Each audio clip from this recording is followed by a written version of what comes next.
Let's do this. Let's do this. People get into the chat. Let's go.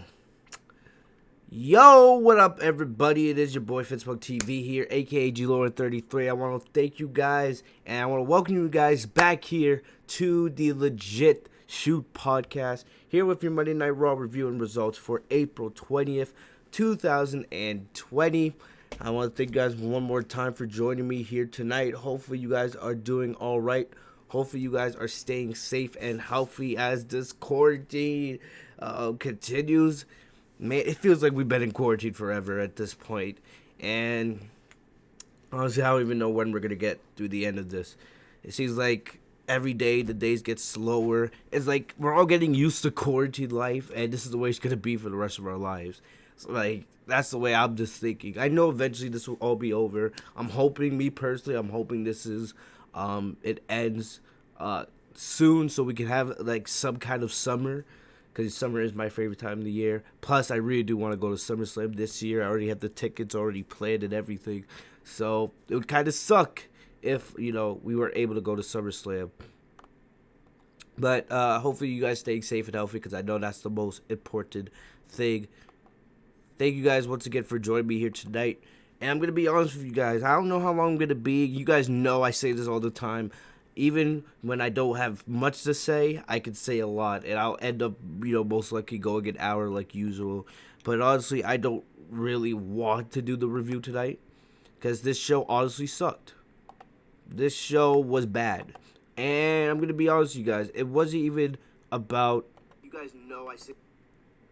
It wasn't even about it being without fans. Because I'm going to be honest with you guys, I've kind of just gotten used to these shows without fans. They take place at the same venue. Yes, I get a little bit of tired of seeing the Performance Center. I get tired of half the show we're seeing Tom Phillips explain to us, what Money the Bank is. Because legit, that's what the show is. Half the show you get, your normal wrestling, your normal segments. And then half the show, they cut to the freaking commentators sitting at the announce table. I have to look at Byron Saxon's clown ass wearing his disgusting suits. I have to see Jerry the King Lawler, who's way past his prime when doing announcing. Like, Jerry the King Lawler, he's fallen off a lot.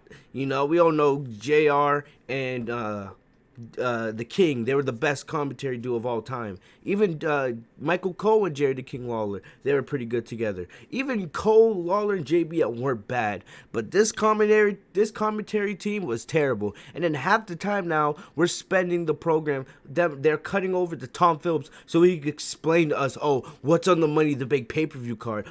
How the Money the Big ladder match is going to be. How you have to climb the corporate ladder. They did the same thing for WrestleMania. Like, I don't care, Tom Phillips. Like, I understand, yes, you need to explain, what's going to happen at the pay-per-view, where everything is leading. But damn, why does it have to be like half the show? Why do we have to spend so much freaking time and effort looking at Tom Phillips' bitch ass? I'm sorry, man, but I just went on a little mini rant about the commentary team. It is terrible. It is terrible, all right? But anyway, honestly, this show wasn't bad because of the no fans. I've gotten used to that. The show was just bad. The show was just not booked properly. Alright? And honestly, I'm intrigued about Money in the Bank because, one, Sasha Banks is my pick to win Women's Money in the Bank. You guys know I love Sasha Banks. She's my favorite wrestler in the world. She's the greatest of all time. And I think she's going to win the Money in the Bank ladder match to set up her feud with Bayley. It's either going to be her or Shayna Baszler. As much as I want Sasha to win, I won't be mad if Shayna wins. Because we all know where those two storylines are going towards. At least I hope. Alright? And I'm intrigued to see, at least WWE's trying something new. With this whole climb the corporate ladder. I think it could be, something kind of exciting if WWE does it correctly. But thing is, when, it's hard to trust WWE because every time you put trust or faith in WWE, they end up failing you. Just ask Sasha Banks fans, all right? But still, I want to care about Money in the Bank. I want to be intrigued. I want to care. I want to give a shit. But honestly, you guys can't get mad at me. You guys can't blame me if I don't give a shit. Because this is the way WWE always is, And I'm intrigued for Money in the Bank just for the fact I want to see how these Money in the Bank ladder matches are gonna go. You know, they showed us a little bit of footage in the commercial for Money in the Bank, how they actually built a ring on top of WWE headquarters in Stanford. I you know they're probably gonna tape the match. I don't know if it's gonna be live. It'll probably be a taped match. You know, to be honest, just because like a match like that, you don't know how it's gonna come off in front of the audience. You don't know like how it's gonna look, and if there are changes that need to be made, you want to be able to make those changes. So I don't be surprised if those Money to Make ladder matches are, you know, pre-taped in advance. And maybe they do need to be pre-taped. Maybe we'll get that cinematic style we got with Taker and Styles and Cena and Wyatt at WrestleMania. Who knows? But still, I'm intrigued. I care about Money in the Bank for two reasons. One, it's one of the big five pay-per-views. All right, it's a big five pay-per-view. It's right up there with Royal Rumble, WrestleMania, Survivor Series, SummerSlam. You know, it's a very important pay-per-view, and I care about these Money in the Bank ladder matches. But honestly, this show didn't do anything to get me hyped for Money in the Bank. Honestly, you know, for the women's Money in the Bank, we can see where they're going. But with the men's Money in the Bank, even though I do have my pick, I have no idea what they're doing. Because we basically, most of the spots for both Money in the Bank ladder matches have been filled. Raw has their three women's and males competitors for both the men and females Money in the Bank ladder matches. You know, we found all those out tonight. And if you look especially at the men's Money in the Bank ladder match, you guys can clearly see that there's a bunch of baby faces in that match. There's 4 baby faces so far. You know, and if you look at the females Money in the Bank ladder match, there's a lot of heels. So I don't know. It tells me that WWE really didn't think this through. You know, because doesn't really make sense to me that you would have the women's Money in the Bank ladder match with mostly heels, and then you would have the men's Money in the Bank ladder match with mostly baby faces, especially when you're doing this whole corporate ladder thing.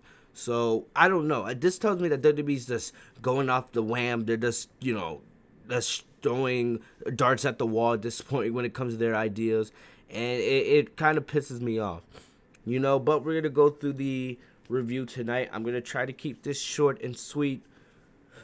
Like I said, you know, there's not really much to talk about with this show. This show was not good tonight, in my opinion. It just wasn't good. I am a little more excited for. Well, I'm not gonna say I'm excited, but I am a little more curious for SmackDown this week because, you know, they are celebrating the Triple H 25th anniversary. I am a Triple H guy. You know, I grew up with him. I love the man. So definitely I want to see what they have planned for that. Because 25 years. Remember, when Undertaker had his 25th anniversary celebration, I think it was Survivor Series 2015. I think it was Undertaker and Kane going up against the Wyatt family, if I'm correct. They made it into this whole big deal. You know, they had like the Titantron, and they had like pictures of all the Undertaker gimmicks from over the year, from, you know, early Undertaker to Ministry of Darkness, Lord of Darkness, American Badass, The Phenom, Deadman, all that good stuff. So, you know, it's going to be kind of cool. Maybe we'll see, you know, they do something similar. Like, we'll see Triple H DX, like early DX Triple H with like the no beard. Then we see Triple H, leader of the DX Army. Then we'll see maybe heel Triple H, you know, back when he was with the McMahon Hemsley faction. Then maybe we'll see, I don't know, Evolution Triple H. And then maybe it'll then move on to Triple H Babyface when he had the beard, or the DX 2009 Triple H. And then maybe it'll like transition to Authority Triple H. And then it'll probably, you know, transition to modern day beard NXT Triple H. So I don't know. That's just something I'm intrigued about. Plus, we got Sasha Banks versus Lacey Evans, which I think could be a really good match because we've been waiting for a one-on-one match between Sasha Banks and Lacey Evans for years now. So definitely, I'm more intrigued about SmackDown than talking about this show tonight. But either way, that's enough of me talking. Let's get into Monday Night Raw tonight. Live from the WWE Performance Center, of course. Also, before we get into it, WWE did release a schedule about basically they're planning on they're going live for Raw and SmackDown this week, but then going forward they're going to be taping shows for the foreseeable future. So what they're going to be doing is they're going to be going like filming 2 shows a week. So next Monday they're gonna film Monday Night Raw for that week and the week after, and they're gonna do the same thing for NXT and SmackDown, and then they have the schedule planned till all the way till mid-July. You know, it definitely could change because remember, Vince was going live with WWE shows every single week, and then they just switch over to this new format. You know, definitely if very big if at this point, you know, if these social distancing laws, you know, slow down and maybe we get back to some kind of normalcy, things could change. Maybe WWE goes live again, or maybe, you know, which would be the best case scenario for everybody, you know, as long as people are staying safe, maybe we can finally get at least some kind of crowd. I'm not saying, you know, we get full-blown arenas again, but at least maybe it will get to the point where we can get some fans in the Performance Center. You know, that's what I would love to see.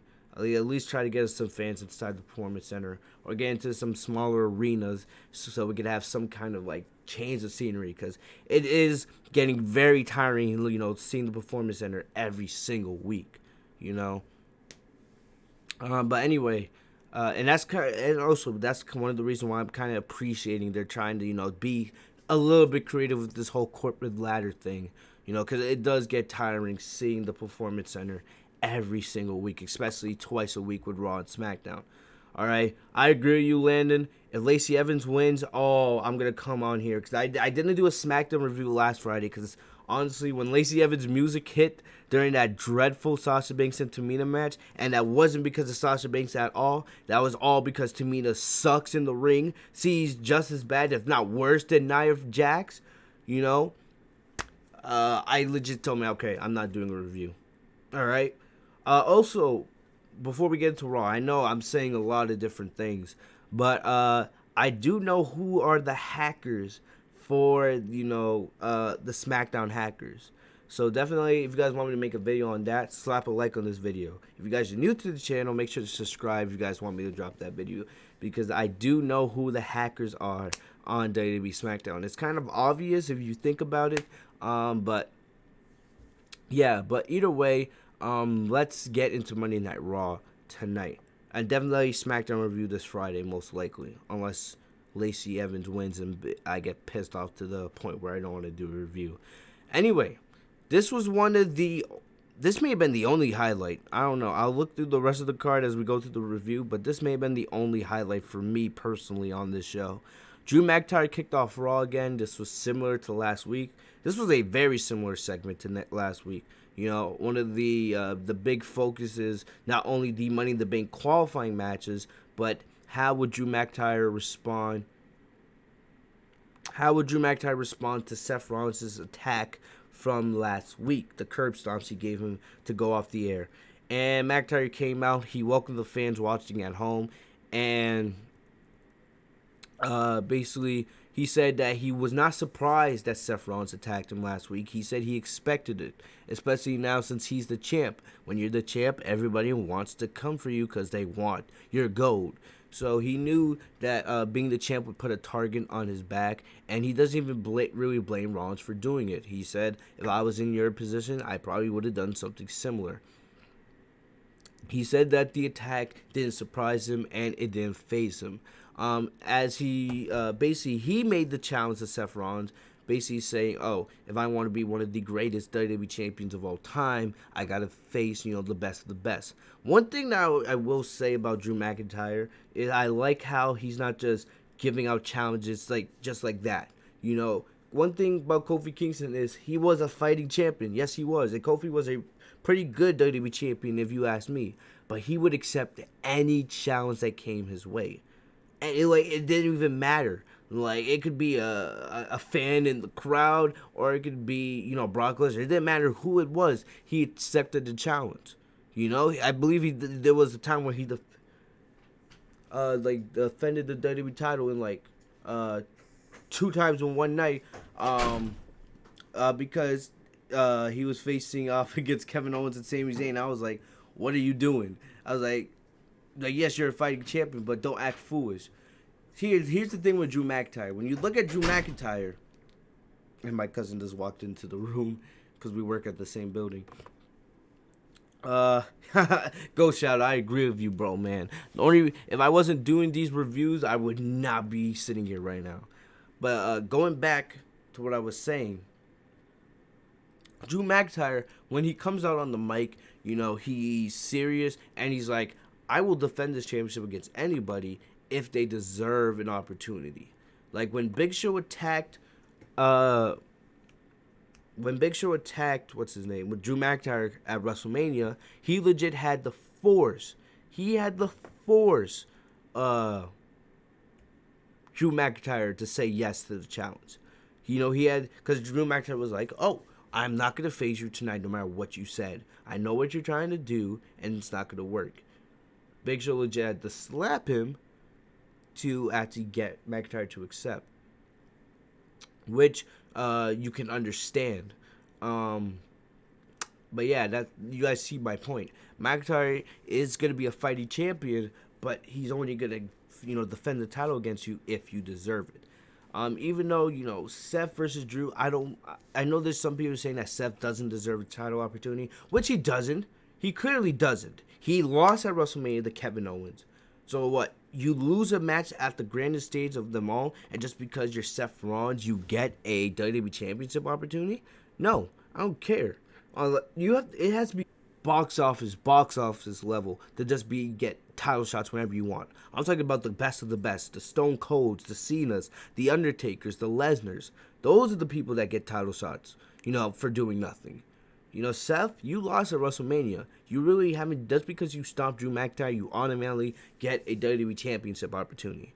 But Drew said that, even though Seth pretty much doesn't really deserve a championship opportunity, I'm still going to make the challenge to you because you're one of the best, and I want to beat the best to be one of the best champions of all time. So I like that about McIntyre. All right, I really do. He makes sense. The guy has the it factor as well, man. So Zelina Vega came out with Austin Theory and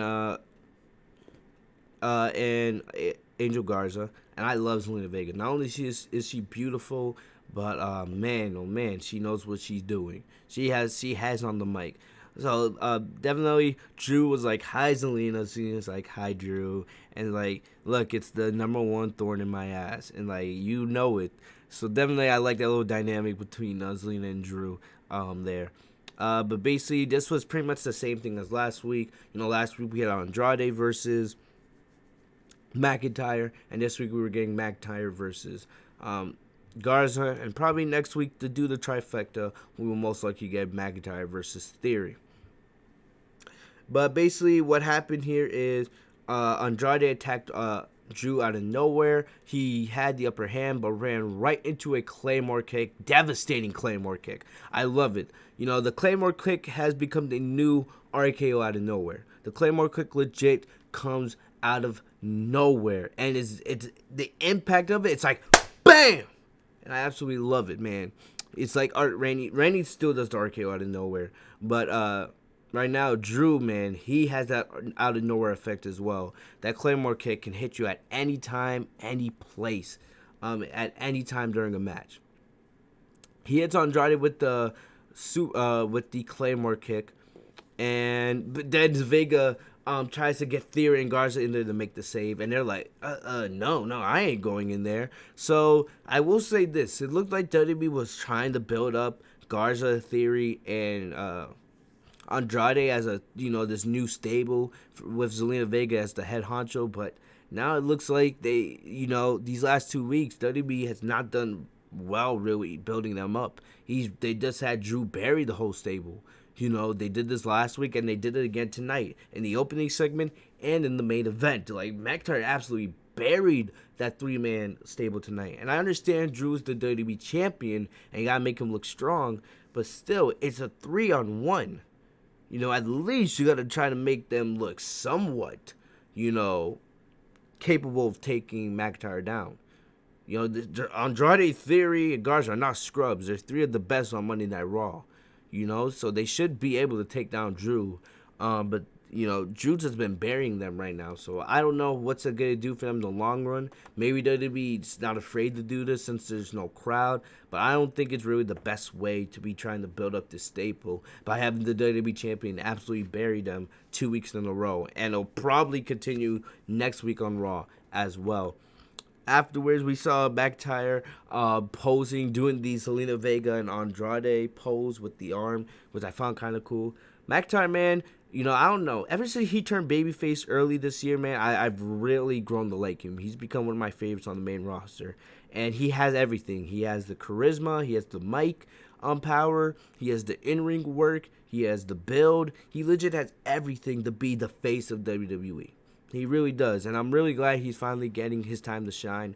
I just hope WWE does him right with this title reign, because he legit has all the tools to have a long and memorable title reign. His title reign should be what Seth Rollins' title reign should have been last year. Because last year, when Seth Rollins was Universal Champion, they failed him. And we all know what happened with Bray Wyatt at Hell in a Cell. We all know that debacle.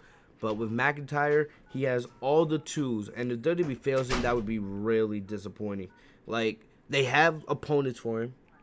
You have Rollins. You can have Kevin Owens. You have Randy Orton. You have Edge. You have AJ Styles. You have opponents for this guy basically all year. I wouldn't mind seeing another match with Brock Lesnar, because I really think, Rollins...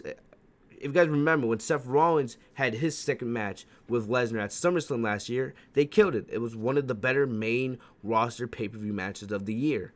I feel like since WrestleMania had no crowd, they just decided to go with the finisher match, where they just do finishers after finisher after finisher. I really think these two could have a really good match if they do that at SummerSlam or something like that, have Lesnar challenge McIntyre. I would not mind that, honestly. They have challenges for this guy. It's all about how WWE executes it at the end of the day. And I'll be really disappointed if they fail him. I'm just going to get this out of the way now. Later in the show, Seth Rollins appeared. He was at home. Definitely, I wish they got him like a better camera and mic, because it was kind of, the quality wasn't that good. Not only was the camera quality kind of poor, but I don't think he was wearing a mic. So I think the webcam was recording his audio, so it didn't really sound that good. But basically, Rollins, the whole point of his promo was he accepted McIntyre's challenge, and he talked about how him and McIntyre have similarities. They both, have long hair. They both love this business. They both main evented WrestleMania. They've both taken down Brock Lesnar. But Seth said the big difference between him and McIntyre was he just doesn't want to be champion. He needs to be champion, because he says the people need to be a leader. He said that he's a leader. He's a messiah. The whole point of the messiah, ultimate leader.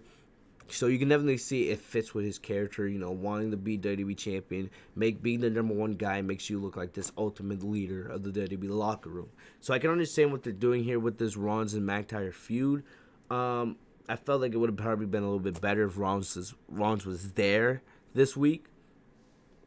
Instead just in the ring, face to face to McIntyre. But, the promo did its job. It wasn't anything special, but the promo definitely did its job. And it's been confirmed now, McIntyre and Seth Rollins for the WWE Championship at Money in the Bank. So definitely, right, if you look at it, the Money in the Bank card doesn't even look that bad. Wyatt versus Strowman, But, you got McIntyre versus Rollins, which would be match of the night, to be honest. You got the Money in the Bank ladder matches, so the card doesn't look terrible, but then we could definitely, spice it up a bit.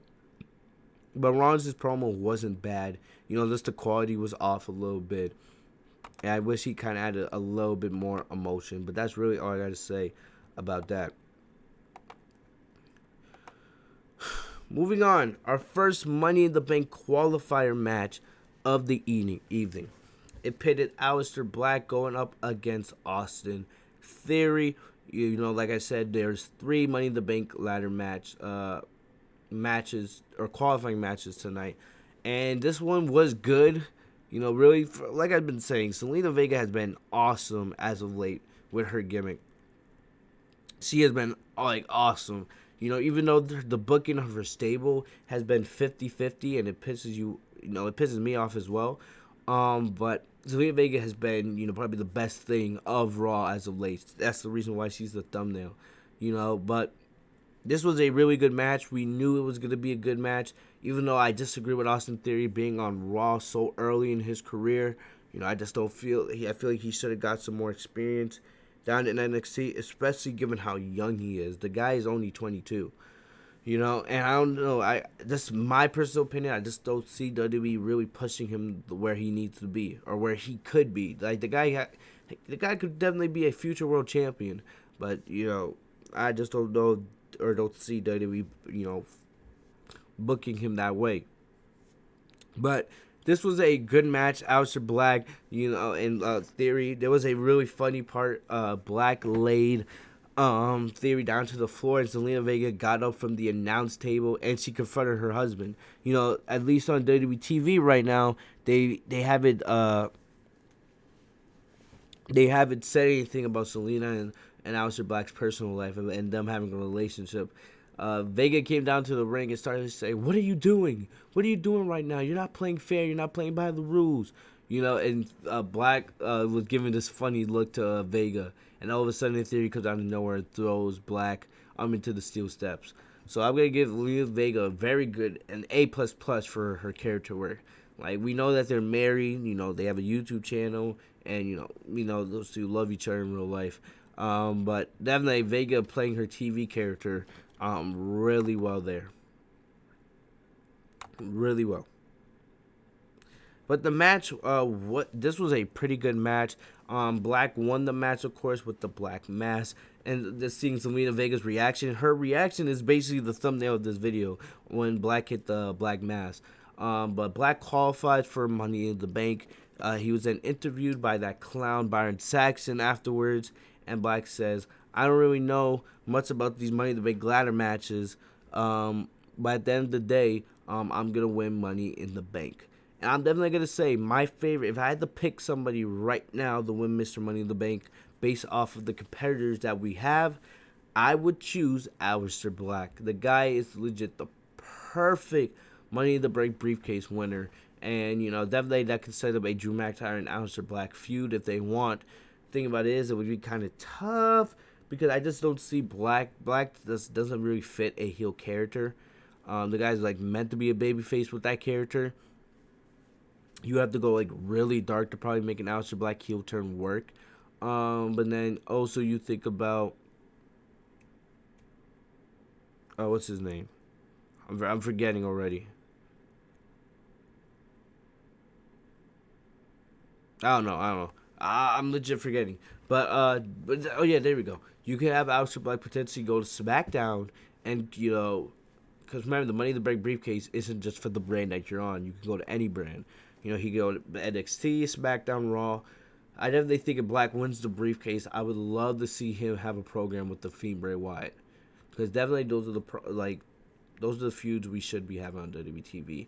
If you ask me, that is a money feud right there, guys. A money feud right there. So hopefully, definitely I think Black winning the Money in the Bank briefcase, especially when there's a bunch of baby faces in the match. Apollo Crews is in the match. You have Daniel Bryan. Daniel Bryan's clearly probably not going to win the match, since I know he's going to be taking a leave of absence soon because he's going to sign a new contract, and his wife's going to be giving birth. Apollo Crews, probably not, even though it looks like WWE's trying to give him a little mini push. I just don't see WWE giving him that. And Rey Mysterio, let's be serious here. All right, I'm gonna get some water real quick before I fall asleep.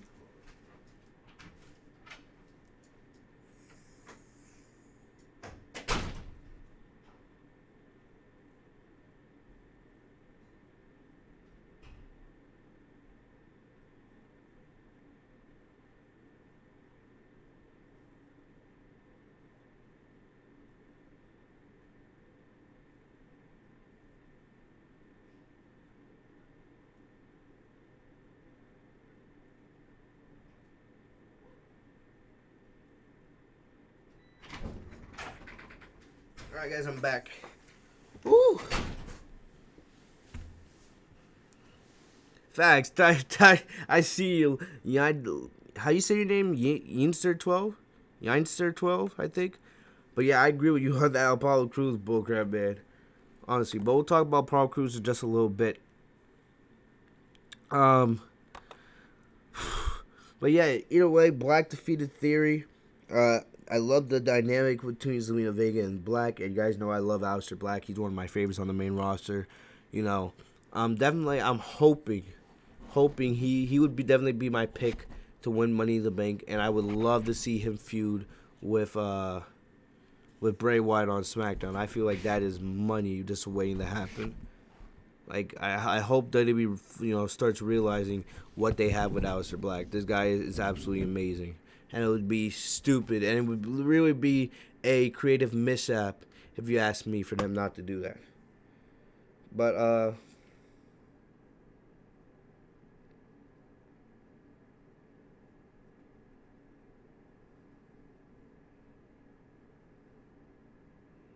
right. Anyway, just got a text message, but really, that's my thoughts.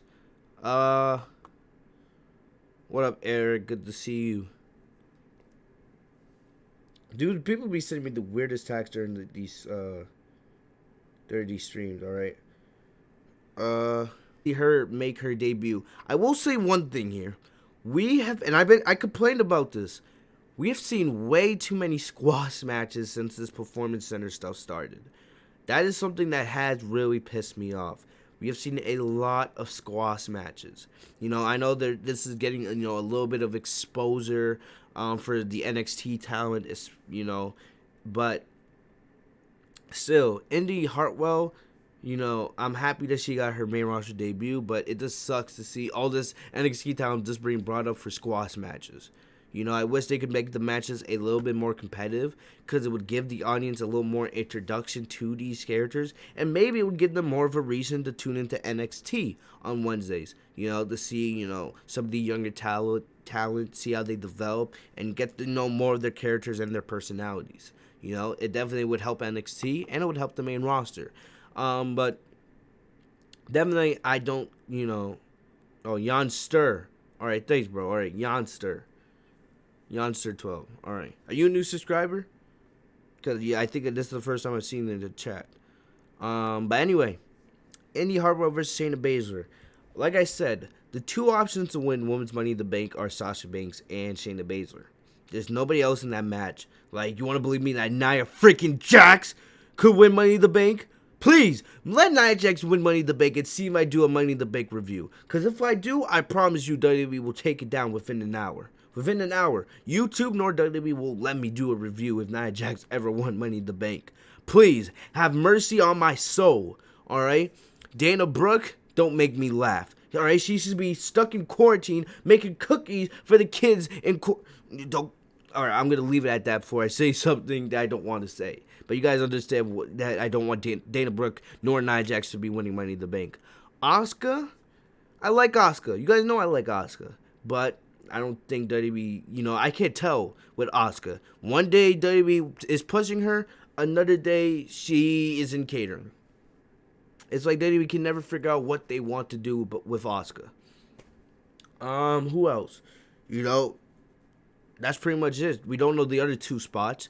I honestly, one thing, like I said, I don't understand why Liv Morgan wasn't in any of the qualifying matches. I crapped over this last week. All the women's Money in the Bank qualifying matches on the Raw side of thing last week were all heel versus heel, heel versus heel, heel versus heel. There was no baby faces. There was no Natalya, even though I don't care about Natalya, but she's a baby face. There was no Liv Morgan, which made absolutely zero sense to me. You had Sarah Logan, who, I don't know why, Sarah Logan was reportedly released by WWE this week. She was released last week on Black Wednesday when WWE released like 20 employees. Like, I don't understand. But yet, she gets released on Wednesday and WWE name drops her 20 times on Raw tonight. But anyway, getting back to it. Oh, don't get me, Little Noodles, don't get me started on that Nia saying she could carry Rousey in a match. All right? She could carry probably, a basket full of cheeseburgers. She could probably do that. She could probably carry, that tire that Bobby Lashley was pushing tonight on Raw? Yeah, she could carry that tire if it was full of McDonald's cheeseburgers, Popeye's crispy tenders, and McDonald's chicken McNuggets. Like definitely, she could carry that. She would never be able to carry anybody in a match.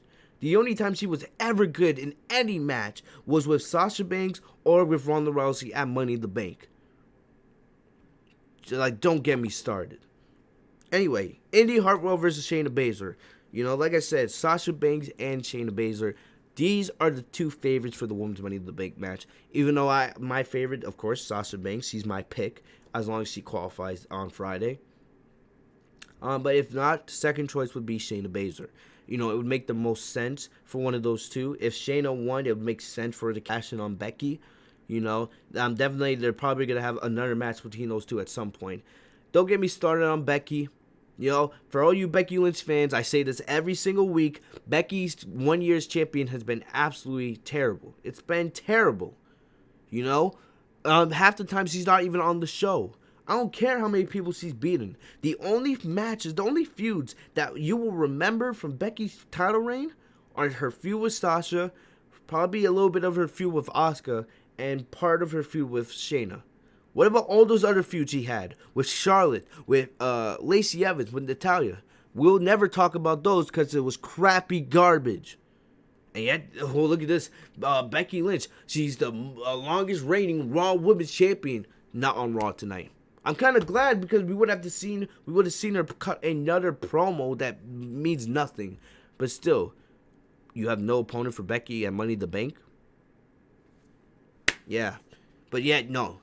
If Alexa Bliss was holding the title, alright, we would all be complaining. We'll be complaining how Alexa never defends the title. But because y'all love Becky Lynch, I don't care that she's on Raw. She's not on Raw this week. Definitely half the time she's not there. But nobody's ever gonna say anything. It really makes me angry. All right. Oh, thank you, Little Noodles. Thank you. HBK would question his wrestling skills after a match with Hill. Oh, I remember that too, Eric. Yes, Nia Jax was about to wrestle Dean Ambrose back in early 2019, a couple weeks before Dean Ambrose left the company. Nia Jax is a joke in the ring. That's a joke. Anyway, I keep getting away from this Indy Hartwell versus Shayna Baszler. But this match didn't go long. She did the whole thing where...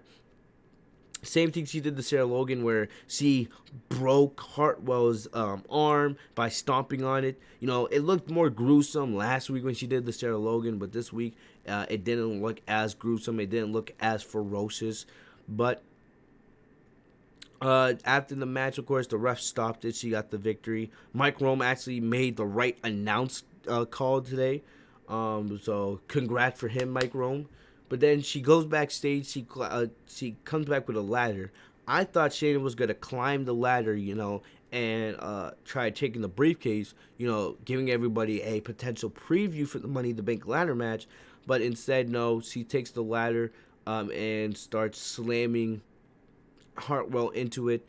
And then she puts Hartwell's arm into the ladder and breaks it some more per storyline. So they are trying to build up Baszler again. It did its job.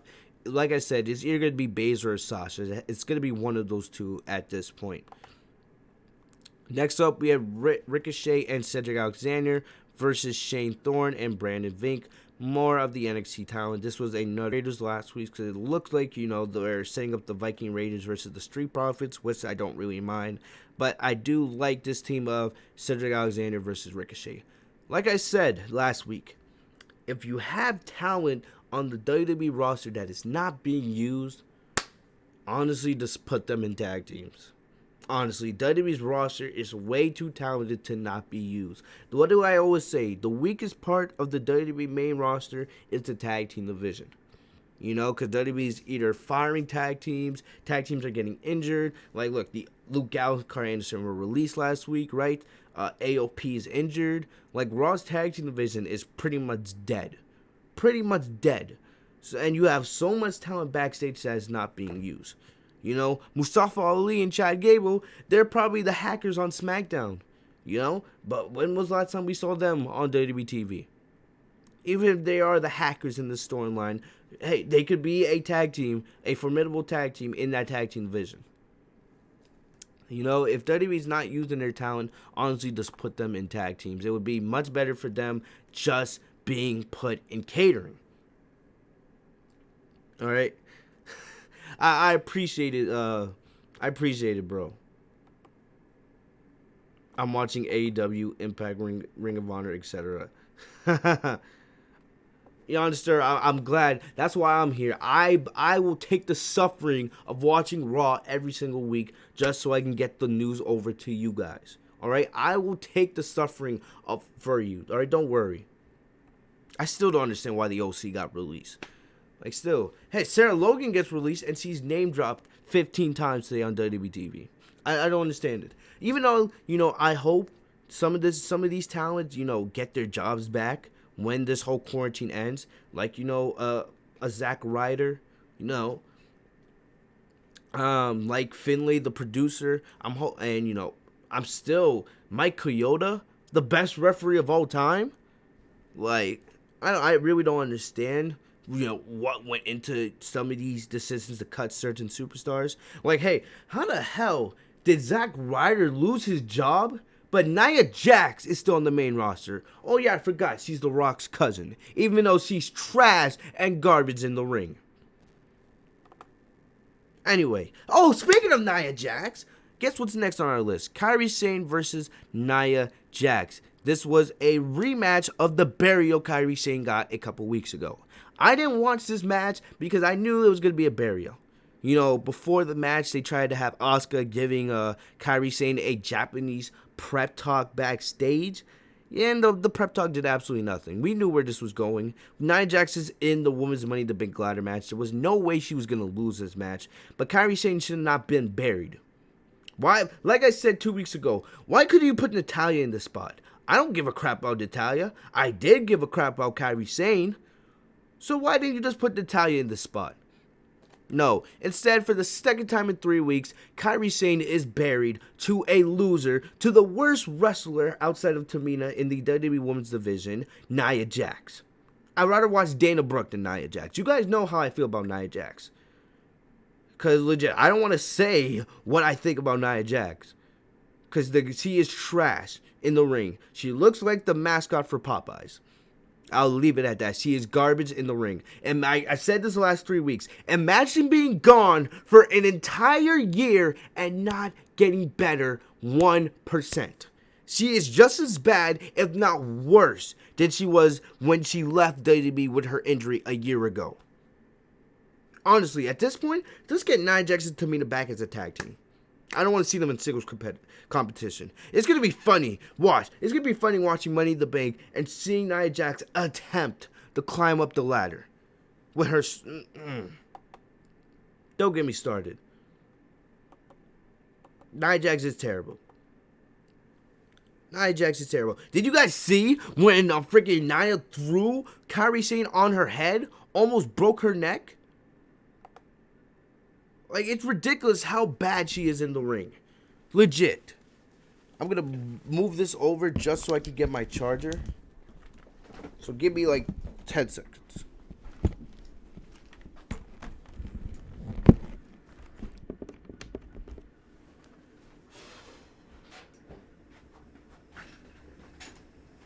I hate when my computer went, but Nia Jax is terrible.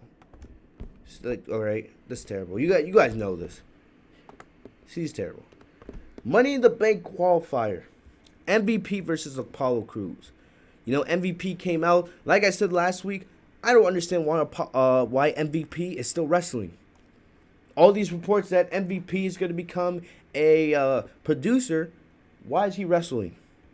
Why? He hasn't won a match since he came back at the Royal Rumble. I think he's 0-5 now since he came back. The guy brings nothing to these shows. He doesn't do anything. He came on and he gave a promo before the match talking about how he's a legend, how he's going to win Money in the Bank, you know, how it's already written in stone. What's written in stone? Someone tell me what's written in stone.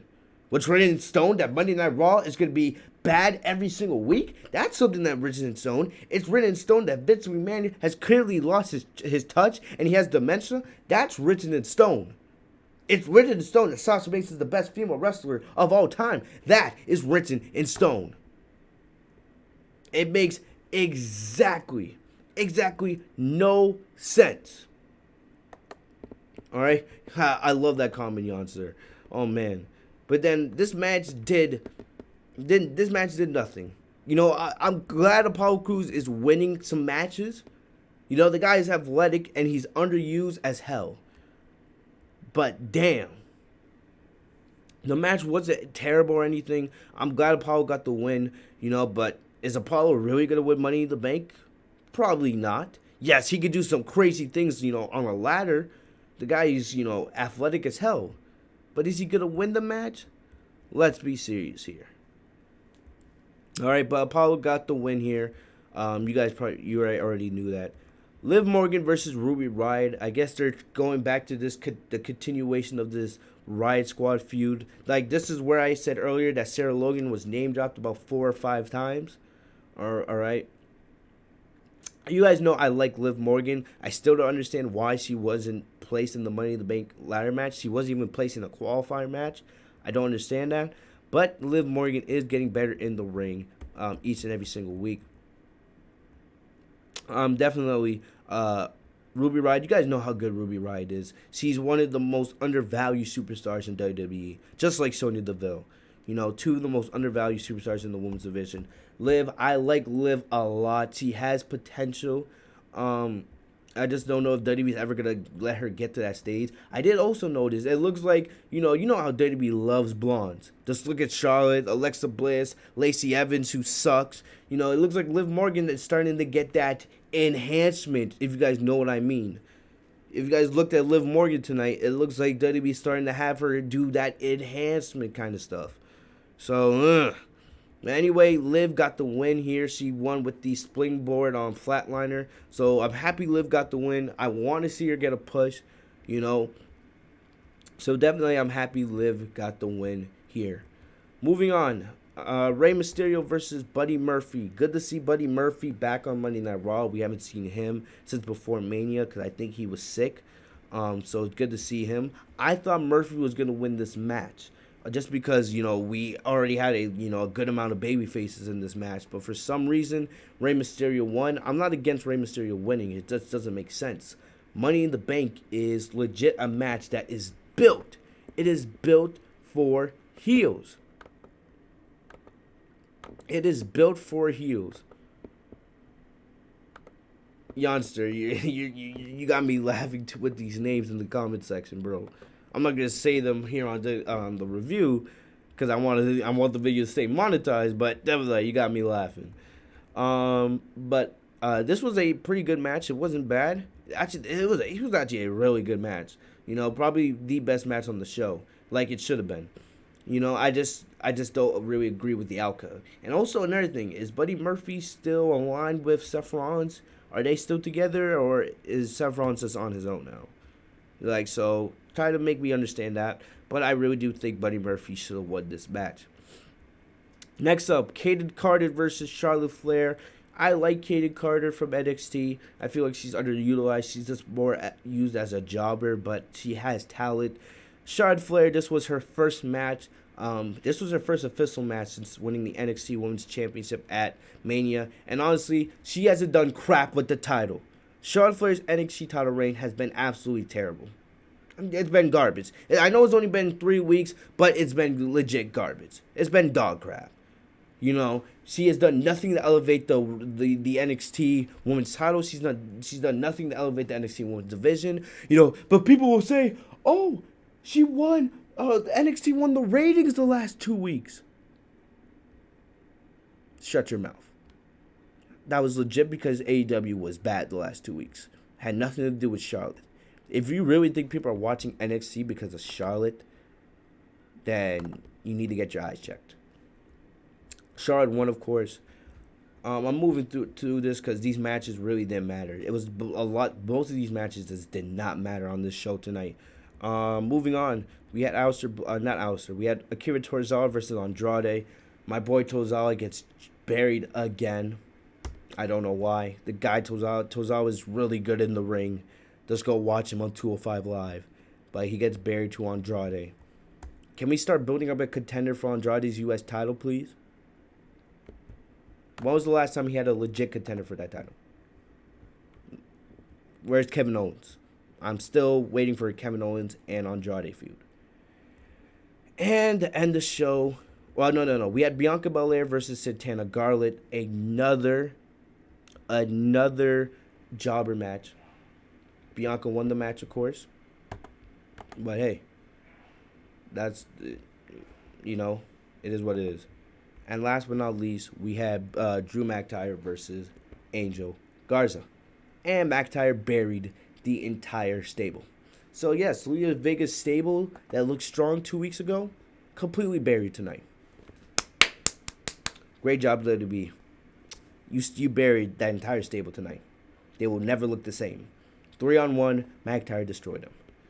Other than that, guys, that's all I got for you guys today. As you guys can tell, I'm done here because I want to go home and I want to go sleep. Thank you guys for the love and support. Peace. Hope you guys enjoy.